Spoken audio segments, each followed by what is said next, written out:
episode 164, Anxiety Woes for Parents and Children. I'm your host, Dr. Justin Trosclair, and today you hear Jennifer Bronsnick's perspective. Join 2017 and 18 Podcast Awards nominated host and best-selling author on Amazon as we get a behind-the-curtain look at all types of doctor and guest specialties. Let's hear a doctor's perspective.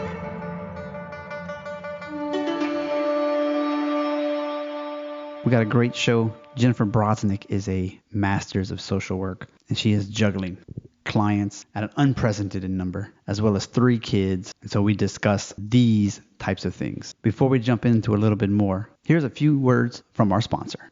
Before we go any further, I want to thank our sponsor for today, Himalaya Botanic. They are a toothpaste. I don't know if you ever tried to find a toothpaste that does not have SLS, fluoride-free, or no artificial colors and flavoring. But when you do, you're going to find out that they are pretty bland, and honestly, you're just like, I don't feel fresh. But with Himalaya Botanic, that is not the case. They don't compromise on flavor or performance, and their tagline is bursting with foam and flavor. And it's true. It's that foam, to me, that makes it feel like it's really doing something, and it's got a nice flavor to it. You can get 20% off on Amazon with discount code 20DOCTOR. 20 Doctor. In the show notes, there's a clickable link to get you there quicker and easier. No trade-offs when it comes to Himalaya Botanic. Y'all check them out and use that promo code 20 Doctor. All right, check those people out. Now, this episode, we're going to talk about, is there a way to connect with your kids more during the pandemic? Some of you are having to stay home more. Some of you are used to working but can't work or have to work from home. How do you monitor your kids to make sure they're healthy mentally? We'll discover ways to say no, why you should. With the holidays approaching, oh my goodness, how do you prioritize when you have so much else going on? What is micro self-care, the resiliency of children? And of course, her specialty is anxiety. And she's going to give away a free panic attack survivor guide. All you got to do is go to jenniferbronsnick.com and it'll be on there. Because we go into what has created all these kids with anxiety. What do you do about your own anxiety during this time? So we're going to go through all of those things. And before we jump in, real fast, if you're interested in all of the books that all the guests have recommended over the years, adoctorsperspective.net/book list. It'll bring you directly to Amazon, and all those books that they've recommended, from self-help to marketing, just generic, good novel, business, it's all there. Of course, it's an affiliate.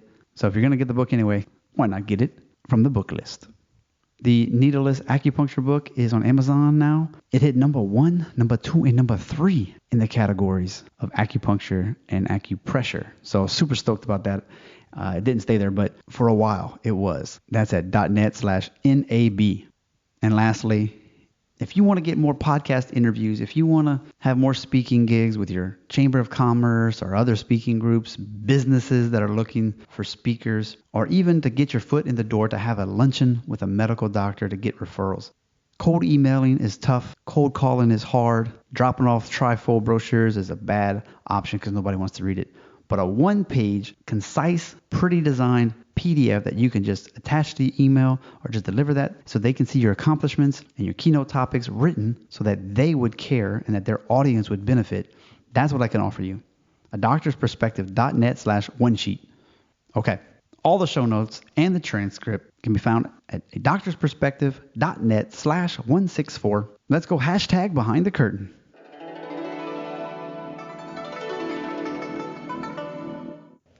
Live from Germany and New Jersey, today on the show, we have a licensed clinical social worker and I believe a master's of social work as well. Please welcome Jennifer Bronsnick. Hi, thanks so much for having me. I'm really excited for this conversation, and my intention is that whoever is listening just gets a little break as well as some tools to help them through this crazy time that we are all living through. Yes.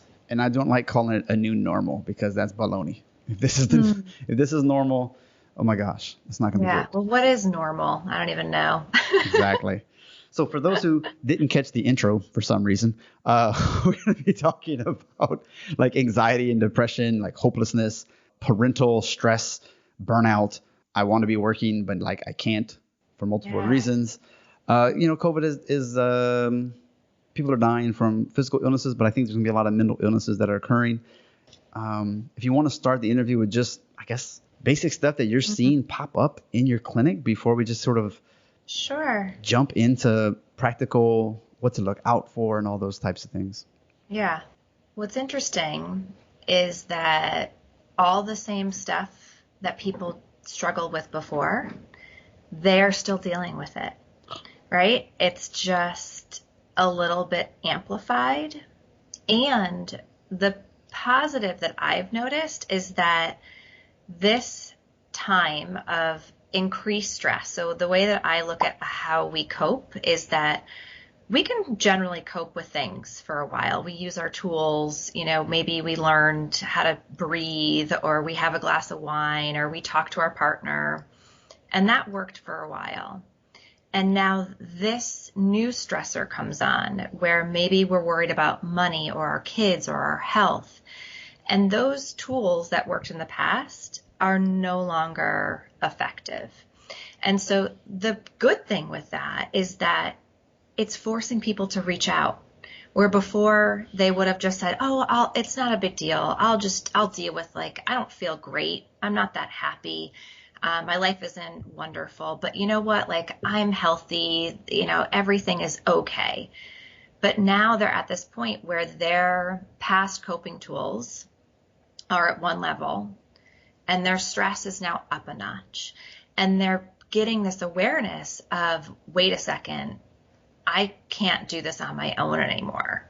I need to look for outside support, and I'm ready to invest in that support, both time and money. So what I've noticed is that more people are calling me. My phone rings. I'm almost at capacity. And so it's forcing me as a clinician to think, okay, how do I reach more people and give them the tools that I give my private clients? Because at some point, I just can't see anymore. I've got 3 kids. I've got, they're partially home, partially at school. I don't even know what's going to happen. And so I just know for myself, my whole perspective is taking care of myself so I don't burn out. So I have the capacity to be present for my kids and be present for my patients. And if I take on too much, which I think a lot of people are just kind of trained to do, that's not going to help anybody. And so I try to model that for my patients as well. It's okay to say no. It's okay to say, not right now. I need to do this differently now. And that's a lot of what comes up in my sessions, is helping people to say no. Who are they saying no to? Their kids, their spouse, their job? All of the above. Check, check, check. Yeah. So, the kids, maybe, I just got off a call with someone, and we were talking about the holidays and how much stress happens around the holiday season because of all the things, the gifts, the elf on the shelf, the holiday gatherings, all of these things that make the holiday, but that also burns her out. And so being able to say to her kids, look, what do you love? What do you love about the holidays? Because that's what we're going to do. And those other things that nobody even notices, because there's so many things that as, parents we do that nobody really sees. It's just sort of happens magically, but it takes our time and energy to do it.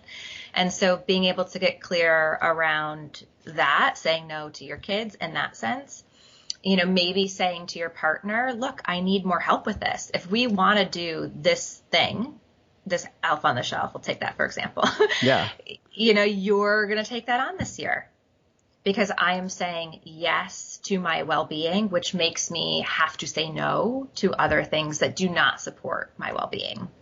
And then also with work. So setting boundaries and saying, look, my kids are home. They're in school 2 days a week. So no, I cannot be on this meeting every single week at this time. It doesn't mean this will be forever. However, I need to balance out my children's well-being and really get clear on my priorities. And it's so much easier to say no when you're clear on your values, when you're clear on your priorities, because then you can say, okay, is this one of my top values is, having an elf move around to make sure that my kids are being nice, is that really a priority for me? And yeah, it could be yes, or it could be no. Like there's no right answer. That's an individual's job to figure that out.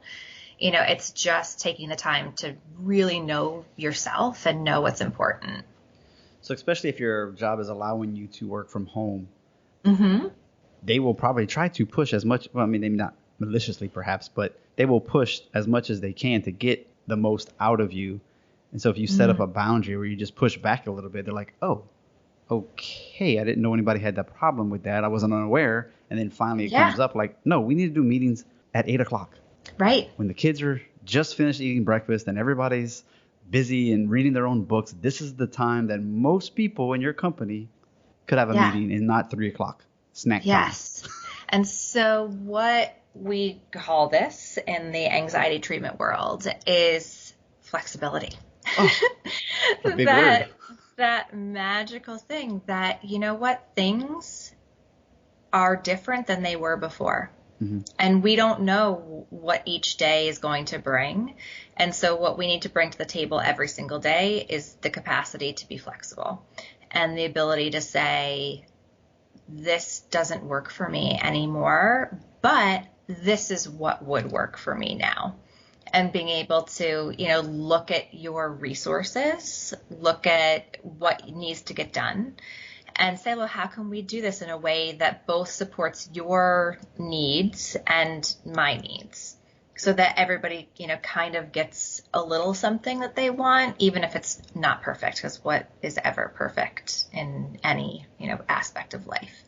But at least you're not burning out. And that's the biggest thing, because once you burn out, it takes so much more time to recover than putting in a little bit of attention prior to that. So taking, that time to read the book you want, to organize your home, which to me is like one of the best ways to avoid burnout, is like you just know where everything is. Like there's no mental, energy spent. Taking time to drink the water, to eat a vegetable. It's these little like micro things that we do every day that have such an impact that I think we get too focused on like these major life changes that we have to do. And especially right now, it's just think small, like micro self-care. Very interesting. Okay, so I have a 2-year-old. I didn't even realize Elf on the Shelf was for a reason other than it was fun and parents enjoyed. Who enjoys that? I thought that was a thing. I thought it was fun because your little kid is like, oh my gosh, it's the elf. I didn't realize it was like a fake Santa Claus gonna get you. No, right. It's the elf watches the kids so that they behave over. That's the theory behind it. Oh, well, that's interesting. Didn't know that. Yeah, no, and I think like if you like that kind of thing, like, and that's your joy, like, then do it. Yeah. But if you're like, this is terrible, like, this is the worst thing ever, like, it's okay to stop. I give you permission to say, Elf got sick.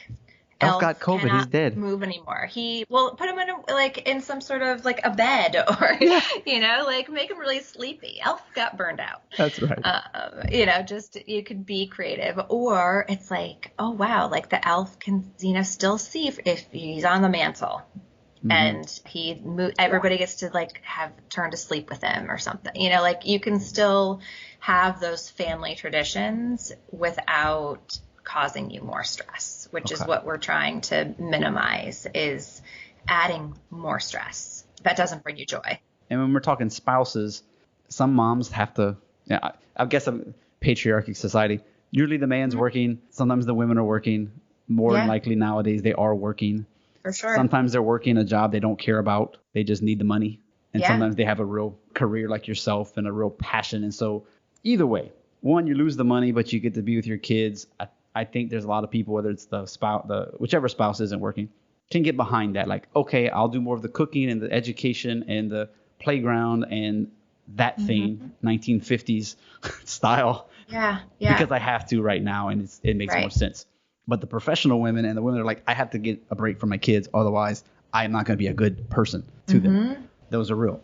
Yeah, for sure. I guess you have to have that conversation. Like, look, you are still working from home, or you're working. You need to talk to your boss. It's COVID.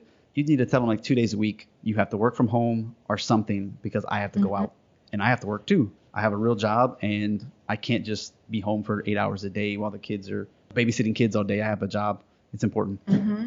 Yeah. People rely on me. Is there any tips for that conversation or ways to structure that? Yeah. So set a time, like set a date. Don't have it be like, oh, on right when he comes home or she comes home from work, like, oh, we're going to have this conversation. Like, that's not going to work. So set a date, pick a time where if you've got kids, they're away and you can really sit down and have the conversation. Because it'd be hard. Yeah, no, it's uncomfortable. It's for sure uncomfortable. But you can say, I have this fear that I'm going to get sick and I'm going to burn out. And then we're not going to have time for this conversation. Mm-hmm. Right? Like, because once I'm in bed and exhausted and I'm cranky and I'm yelling at everybody, that's not the time to have the conversation. The time is like when you're clear headed, when you're not in a stress response, because when you're fully stressed, like your prefrontal cortex isn't working, you're not able to be creative and come up with a plan. And so scheduling the time, write down some notes, some bullet points that you want to get across, and then take a deep breath from the belly, not from the upper chest. And just say it and say, like, this is what I am seeing in our family. This is my expectation on me. This is my expectation on you. And then you wait to see here, okay, this is what I am seeing. So it's not that you're like saying, oh, you have to do X, Y, and Z. It's like, this is what I need. How can we figure this out? How can we collaboratively learn about this? And there's a podcast I listen to called The Kate and Mike Show, and unfortunately it's ended, but you can listen to all the past episodes. And when you do, you will hear, I think they do a really good job of modeling how a husband and wife can communicate their needs, where each partner gets what they need. So it's, they each take time for themselves. They each take, they're both working, they work together. They also have other hobbies and interests, and they allow for that. So it's not this like 50s style model of like man, work, money. Right. That's what I was trying to not say, but saying it at the same time. Right. Yeah. It's not working. They're a younger couple, like they're in their like early 30s, I think. So I think millennial-ish age groups are doing a better job of that, because both the men and women are working and they're both making money. So then, of course, like you have to look at it differently. And historically, the kids want the parent that's around. So it's not this idea that like, oh, just because she's the mom, she has to take on all of these roles and she has to be the homemaker and make everything beautiful and make sure the kids are taken care of and make sure the kids are going to the doctor, because the mental load for her is exhausting. And I think just culturally, we need to acknowledge that's a huge issue, that, women take on a lot of the thankless, unpaid work of keeping the home together, which leads to their anxiety and burnout. And we also know that when moms are thriving, when they're doing well, when they're taking care of their health, that literally you can change an entire family system. That like the power of a healthy woman is, is magical. And so we should all collectively be seeing like, oh, wow, if we take care of moms and we educate them and we teach them about self-care and we teach them how to be assertive and not BITC about it. I don't know if you can swear on this podcast, where it's like, this is my desire, this is my need, and I want you to also have your needs met. So it's not this idea of like, if I win, you lose. Yeah, it's like we can collaborate. Right. Yeah. We can collaborate. And even that, like, there is, I don't know, do they even win or lose even if they get the job? No, puppets. Well, I will say this. I will give myself, I think, a pat on the back. You let me know. My wife usually was working. We have a kid. She's 2 years old. We've been in COVID in a new country that my goodness, I'm working all the time. She's at home. And so we finally were able to get her enrolled into like a daycare. And luckily in Germany, it's not as expensive. I mean, it's maybe like 300 for the month. Whoop, whoop. Yeah, it's 4 or 5. It's like 4 days. We do 3 days a week, but we could have done 4. But I was like, you know what? I'm home on Mondays. So I was like, let me just spend time with my kid. Otherwise, I work all day. Like I work long shifts. Yeah. And so that was time so that she can do what she wants to do, whatever that is. And then recently she's figured out like I have a group where she can go hiking. She loves to hike. And so she goes, and like this weekend, actually, she was like, hey, you want to do the hike instead? They can speak English and things. I was like, that's really your thing. Yeah. I like to hike, but like I don't really want to be gone to go hike 16 kilometers in a day. Like this, you know. Good. I think I'd just rather, figure out how to be full-time dad for the day, because that was the struggle. Was I've never really had to do that. We always had help with her parents and then moving and everything. So like I haven't had to be full-time dad very often. And so it's nice to kind of make myself stretch and grow as well. Like, wow, this is what you deal with some days.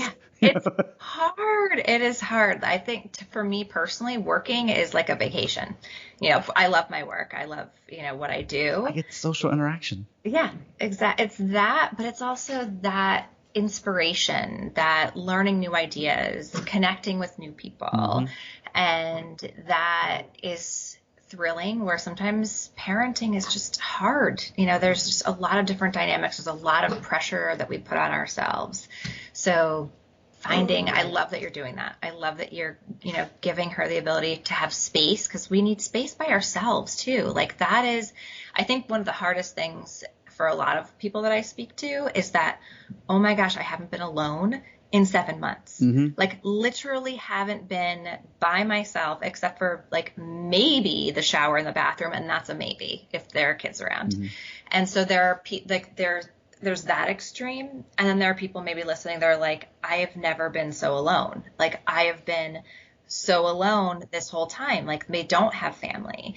So I think it's just this acknowledgement of we are all going through this, and we all have different challenges, and that we all are going to need different things. There's no like, okay, this is how you survive COVID, like checklist, 10 things, like that's not possible, because everybody's unique, and we all have, different past traumas, different things that maybe this is bringing up, different support networks, different, aspects of our job or financial situations. So there isn't this like magic 1, 2, 3, follow these steps and like you'll be okay. It's like one day at a time. You see where you're at.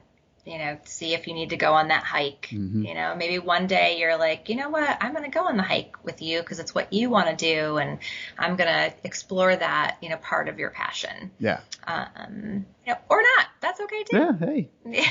Go socialize with your buddies. Don't have to worry about me at all. Right. Yeah. But I think it's a gift of self-awareness to see, what do I need? Where are my coping tools? Where are they not meeting the stressors that I have? And then where can I go and find the information or the support to help me get to that next level? Because that's all our struggle is. It's just a calling to dig deeper and to learn something new. Because whatever the beliefs, the learning we had so far is now it's being called to go up a notch. And so like right now, like we're being called to learn about strength and resiliency and flexibility and how to get along with people that you're with 24/7. And that could be triggering if it's not the best relationship. And let's just face it, not everybody does. I mean, there's a lot of bad relationships out there. So I guess, and it's a good transition. I'm not sure which way you want to take it. We can go with your own kid. They're at home studying. You're trying to get your stuff done. They're trying to get their stuff done. They're asking questions. I mean, I don't even know what homeschool looks like on a computer. They have questions. I need a bath, all this kind of stuff. So some of the things I would like to know about are parents, what should we look out for if your kid is not handling it well?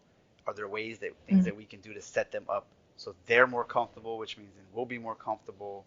Yeah. Even possibly, are there any signs that you can tell if a kid is being abused or anything like that? Because kids are in abusive relationships, schools are out, now they have no escape from the alcoholic and the beatings and Right. that type of stuff. Like, I guess that's a lot to unpack. So A I'll let you lot. kind of see how you want to play with this. I just didn't want to forget So anything. the first, yeah, so the first thing is kids are resilient, right? Like kids can go through a lot, and I have seen like horribly abused kids, and they come through it. Is it amazing? Is it that internal sense of their own coping tools, or is it just one person that cares about them?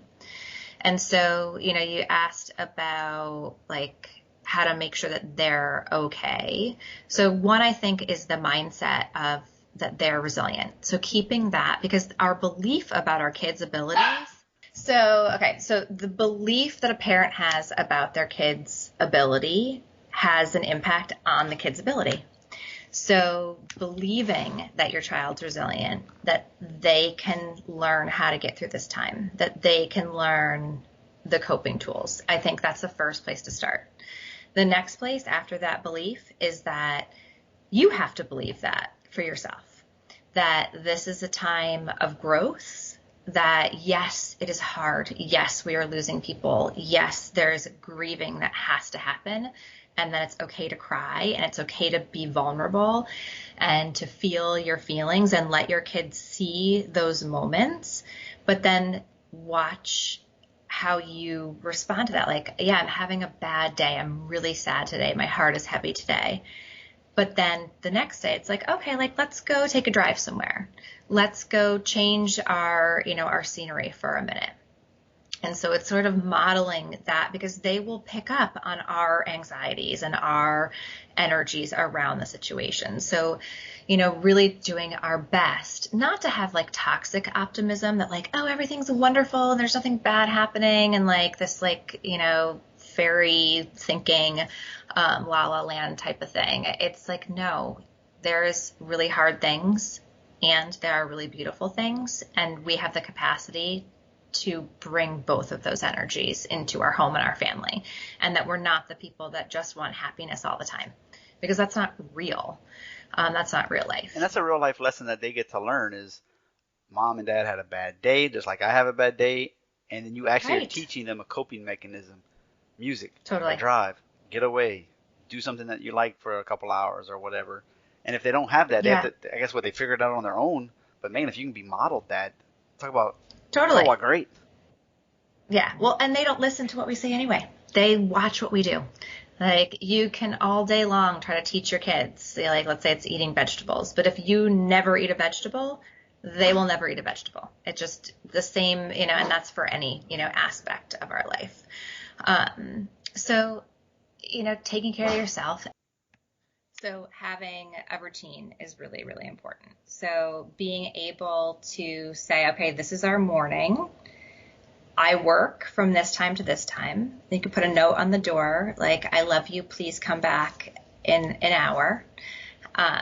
You could say, if this is really important, you can call me. These are 3 things you can do for yourself. So it's really empowering them to take care of what they can take care of.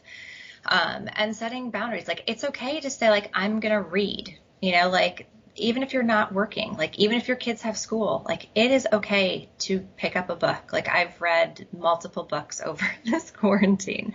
I've launched a podcast. I started a new website, and I didn't play with my kids 24/7. Like, I let them entertain themselves. Like, they, maybe they made TikTok videos, or maybe they watched a Netflix. Like, I'm not, I think in our parenting, we kind of have to loosen up maybe some of like the bad things that kids were doing, and say, you know what, like, is it that bad, or is it going to give me sanity?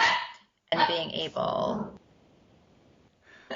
oh, sorry. If the dog doesn't get edited out, like, we have a 7-month-old puppy, which we also got during quarantine. And I will add to say that was really Oh, helpful. helpful. Okay. I mean, like, incredibly stressful and like a little, like, for about a month. But having a puppy and having the different stress hormones that, you release oxytocin when you pet an animal, and just having the cuteness around, like, that's been helpful for our family. We were this There's close to definitely adopting a cat for 3 months. We were okay, like, yeah, I don't know, maybe we could borrow it for a yeah, few months because somebody was like going on out of town or right. something. I was like, 3 months with a See, cat? yeah, yeah. So I had cats growing up. Not to change this whole Right, sorry, podcast yeah, over to whatever. animals, but I think animals, like a lot of people have got animals during this time, and I think it's because like they make you feel good. The other thing I will say about animals is that, well, dogs specifically, is that when we are stressed, our hormones, our circadian rhythm, and we have no routine, it gets out of whack. That has a huge impact on our ability to cope with stress. And so animals, dogs, make you get up early. You have to go outside. You have to be engaged in the day, usually by like 6:37, or they're peeing on your carpet. And then so because you're getting up early, you're going to bed earlier. And so that is really supportive to your health as a family. So, being back in school, even if they're home, making the kids get up by 7:30 will help their mental health. Because when kids sleep in until noon, it disrupts their circadian rhythm, which impacts all of their stress hormones and creates more mental health issues. People will even say that bipolar disorder is actually just a disruption of circadian rhythm. As well as, other mental health disorders. So really, really important to get into that routine. Nobody likes to get up, but really it is better for you. It's better for your well-being to do that. Okay. So does that answer all your questions? I don't know. So your last question about, helping, kids that are in danger. Yeah. Anything we can look out for? I think at this point, yeah, I mean, so at this point, honestly, it's like social media, because that's where they are, and kids will post, like if they're posting disturbing things, like you can report those posts to Facebook or Instagram, TikTok, like you can share and say like this post is, I think they have like certain guidelines, and they actually have people that will like reach out to the kids. But watching, like if it's a family member, like check on your family. And I think people are kind of like, they're not totally like, in the beginning we were like quarantine, just us five. Like it's not that anymore. Like we're seeing people, we see family, like we're around friends. So I'm looking out for my, little community. And I think that's really all you can do. Like, will some kids fall through the cracks? They always do. And what I say is that, they are still resilient, because all kids need is just one person that cares about them, one person that they know really values, their being on this planet. And there's, so many different therapies now for trauma, like EFT and EMDR, that we can get kids, those resources. And I think now, like not this year, but next year, we are going to have so much more trauma-informed teaching practices in our schools, that those kids that maybe, had a hard time during this quarantine will actually come out stronger, because they are then now learning these trauma-informed tools in the education setting that their parents probably wouldn't have known to teach them. Before we jump into the last part of the interview, what is your opinion? Why are kids so anxious these days? Like, I don't remember kids having heart attacks and freaking out that much over having A's or whatever. So what is going on? Is there any hint? Is it parenting? Is it bad diets? Yeah, I have a slide I have a presentation called Anxiety Proof Kids. And on the slide, there's literally like 20 reasons for why we're seeing so much anxiety. And you listed a lot of them. So it's parenting, and oftentimes it's related to post 9/11 parenting, because that's when we started hovering. Really? And a lot of this fear-based, kids, when we were younger, like it was like, see you later. Good luck on the playground, like come home at night. Like there wasn't this hovering. Now kids have phones and their parents are tracking them literally through college. Huh? Like they don't turn off. Like you can track your kid's phone. Oh, yeah. And, and parents are looking over the grades. Like my parents never looked at like, maybe papers would come home or like once a quarter. Now parents can check their kids' work every single day. Oh, no, you're supposed to just be surprised. Like, hey, you got to see. Yeah. Oh, What you're the decent. what? You said you did your homework. What? Yeah. Yeah. You better bring So that up. like, that's part of it. It's like that there is that parenting style. Parents also have anxiety, which the kids pick up upon. And they're also, I see with anxious kids is that a lot of times, not all the time, but a lot of times they have like the nicest parents. Like they want to make sure everything's okay. They want to make sure their kid's okay. So they meet all their needs and they're kind and they're good, really good, caring, well-meaning parents. But the kids need a little push out of the nest. And, the parents don't want them to be uncomfortable. But kids are anxious because they don't know how to be uncomfortable and they don't know how to deal with uncertainty. And so those things lead to a generation of anxious kids. And plus, so there's anxious, but then there's also, this external, it's more than that. It's that this belief of I'm not good enough because of like different social media platforms or I'm not lovable if I don't get X, Y, and Z. And whether that's true or not, it's just a belief that comes in. Or, I'm too afraid of making a mistake. Like I have to be perfect. I'm afraid of having to work hard and fail. So there are all these factors that play into a kid who, presents as anxious, but really it's the cure is to build up their resilience, as well as looking at, like you mentioned, diet, lifestyle factors. Not sleeping is a huge factor, adding in like glyphosate to all of our foods and, the environment, like it's all right. Like it's all interconnected and you kind of have to pick like, what am I willing to work on? What do I have the energy to fix right now?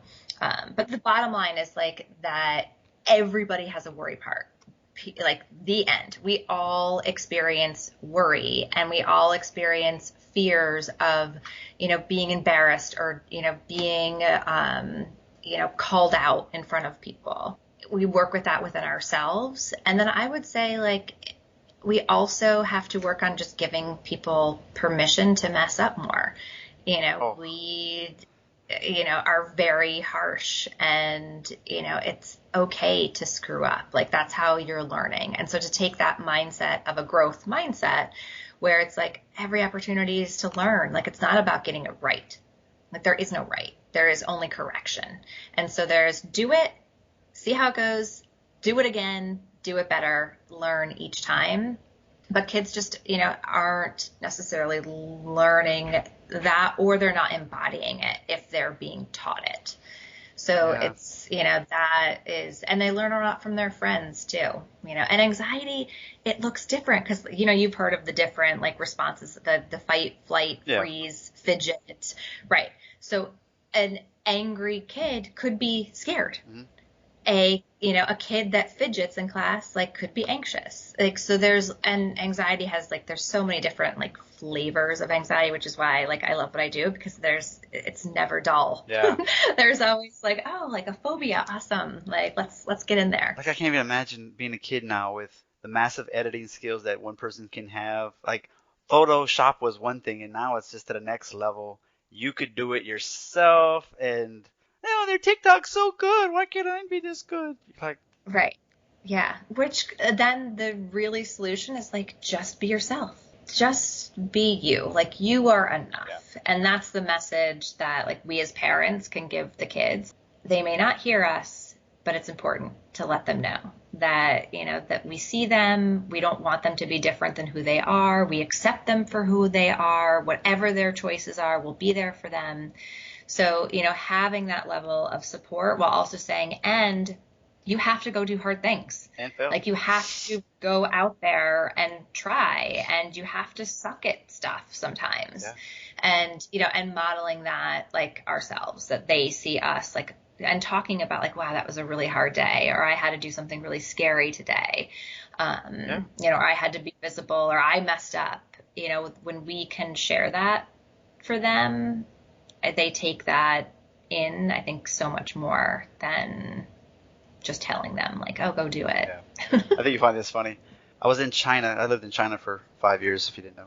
Oh, cool. for a while I had like an iPod or something that I would take pictures with, and I went to all these different countries and cities and stuff, and so I gave my mom permission to track my phone so she could know, just kind of like, and so she's like, oh, it was so great. Like, then I got rid of it. She's like, I really miss being able to be like, oh my goodness, he's in Myanmar right now. I was like, I'm not doing anything That's crazy, so but it was just funny. funny because, like, she could just kind of see where I'm at and just be happy with that. I was like, Right. that's cool. I don't. Right. But she wasn't going to like fly over in the car and like be like, hey, honey, like, are you being safe? No. Yeah, that's the problem is like, parents just, it's okay to not know. It's okay to not know. And, kids are going to fall and get hurt and all of that stuff. And so it's being able to be okay with that and know that you'll be okay. So last two questions is one of them is going to be like favorite books and podcasts and stuff like that. So if you have a list, if you can multitask, think of that. But I'll start with, in this show, we love to ask the question how to either take more vacation, weird topic now, or at least how to keep the love alive with your spouse, because so many people get divorced and that sucks. So any tips for us? Yeah. So the podcasts, I told you, Kate and Mike show, Wealth and Purpose podcast, which I think got changed to a space for Magic podcast.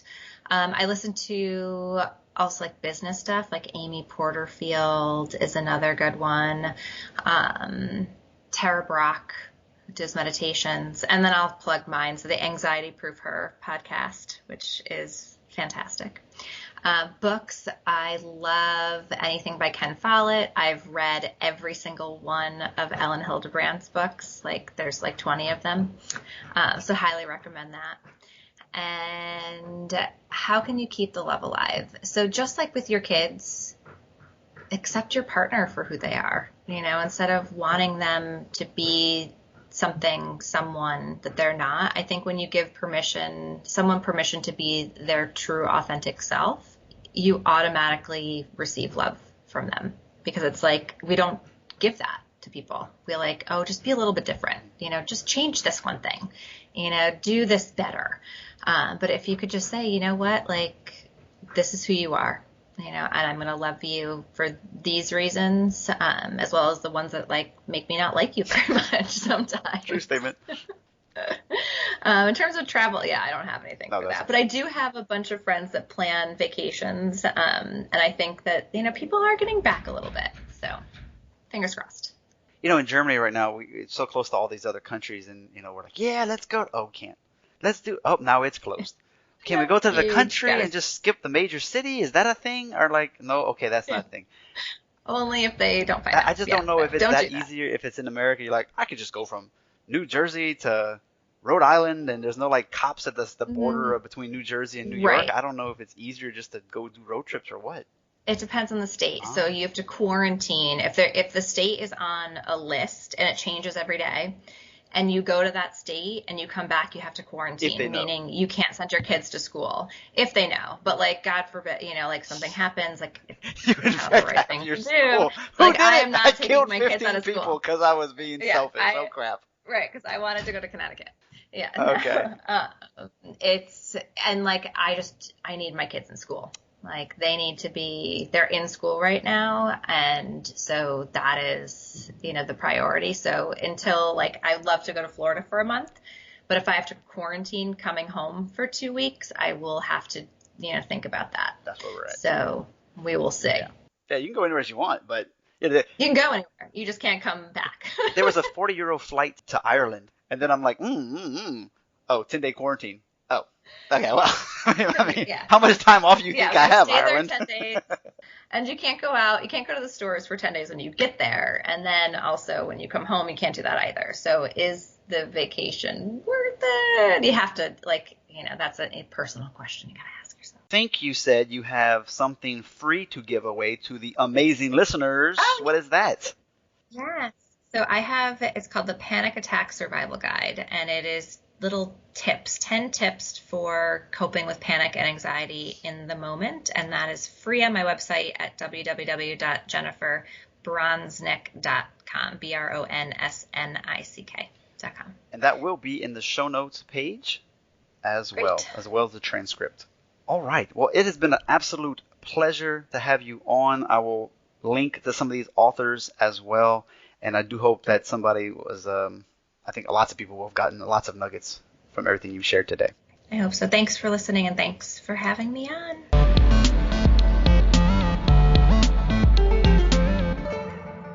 Another great interview has ended. While you're on your phone, click that review button. Write up a nice review for me. 5 stars if you could. As everyone says in the industry, it'll help other people to find us when we have enough rankings. Not to mention, I'll mention you and your review on an upcoming episode. If you follow me at all on Instagram, you know you only get one link. So I use a Linktree. And so it's a doctorsperspective.net/links with an S. And that's going to give you everything you need to know. The top episodes of 2017 and 2018, the podiatry series, dentist, acupuncture series, holiday 2017, financial series, how to write a review, how to support the show like buying a cup of coffee, getting swag like t-shirts, the Today's Choices Tomorrow's Health book, that's the blueprints for better health, exercise, picking food correctly, and financial. And then of course, bundle packs, which can get you the no needle acupuncture book for 40 common conditions, including the electric acupuncture pin at a great deal. The resources page has some of the products that I like. It's affiliate style, so if you buy something from them, I get a piece of that. Just like on the show notes pages, if you buy a book from clicking that link, I get a small piece of that as well. So I really appreciate that. Things like Screencast-O-Matic, Pure VPN, Missing Letter, JLab speakers, ProLone, Edge, or Hawk grips. Once again, if you do need any coaching on how to improve some of your blood work, drop weight, and the ProLone diet, fast mimicking diet 5-day plan, let me know. As well as if you just need some coaching, whether it's health, whether it's marketing, whether you need some practice growth, etc. Reach out. Facebook, Justin Trosclair, MCC. Of course, at a doctorsperspective.net on the top right, you got all the social media icons that you can imagine. Click your favorite and reach out. Thank you so much for tuning in. Please tell a friend, pass it along. You can go to .net/listen. It's just that easy. It'll open up right in your app. And don't forget, I appreciate you. Listen, critically think, and integrate. See you on the mini-sodes on Thursdays and Saturdays. Hope you're enjoying those. I'm definitely having fun summarizing these podcasts in less than 10 minutes for you. You get the nuggets without having to waste your time. Have a great week. A doctor's perspective. Learn stories of success. Avoid struggles they've met. Doctors of all kinds come together to help you shine. So sit down